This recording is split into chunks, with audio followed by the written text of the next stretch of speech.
Bonjour à tous, nouveau Quintet Flash ce mardi, direction Marseille-Borély, à l'occasion du prix de Carnoux en Provence. 16 galopeurs âgés de 4 ans et plus vont s'affronter dans ce handicap disputé sur la distance de 2000 mètres. Un lot très touffu nous est proposé, mais je pense que Jean-Claude Rouget devrait effectuer un déplacement victorieux en terre marseillaise. Et on voit ça tout de suite avec mon analyse.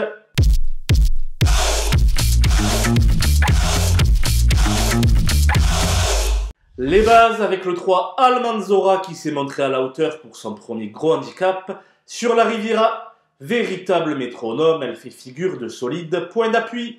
Le 9 Pum Pum Junior vient d'être réclamé par Nicolas Perret après sa démonstration du début d'année à Deauville.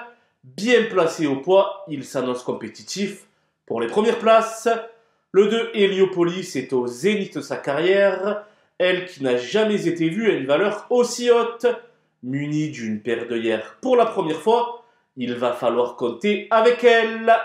Les opposants avec le 16 Joey Up qui aligne les places à l'heure actuelle.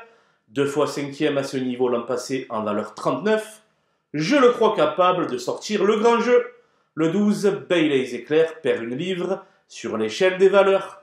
Les pluies annoncées sur la cité phocéenne seraient une aubaine pour lui.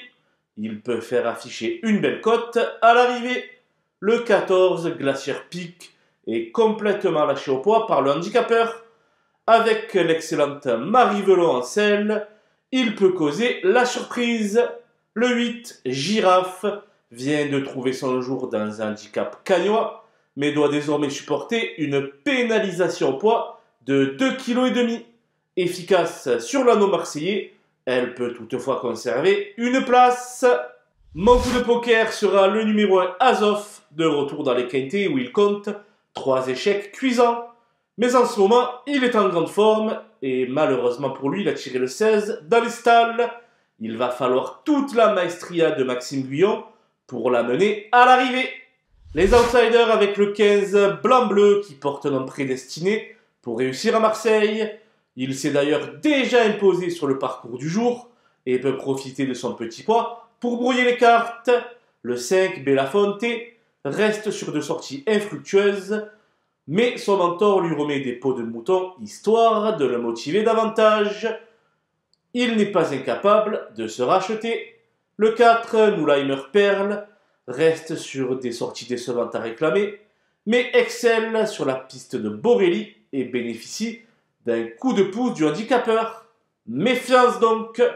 Le 7 Cortez Bank avait échoué aux portes du Quintet ici même fin octobre, mais doit désormais porter 4 livres de plus. Toutefois, jugé sur sa forme, on peut l'inclure dans un chat réduit. Quant au 10 Joe Spirit qui a du mal à répéter ses meilleures valeurs, et au 13 Swing the Ring, euphorique sur le sable, mais qui monte de catégorie. Elles devront se surpasser pour disputer l'arrivée. Je n'ai pas retenu le 11 Morsan qui vient de subir un coup d'arrêt en 34,5 de valeur, ainsi que le 6 Max Verst qui me semble encore un peu trop chargé.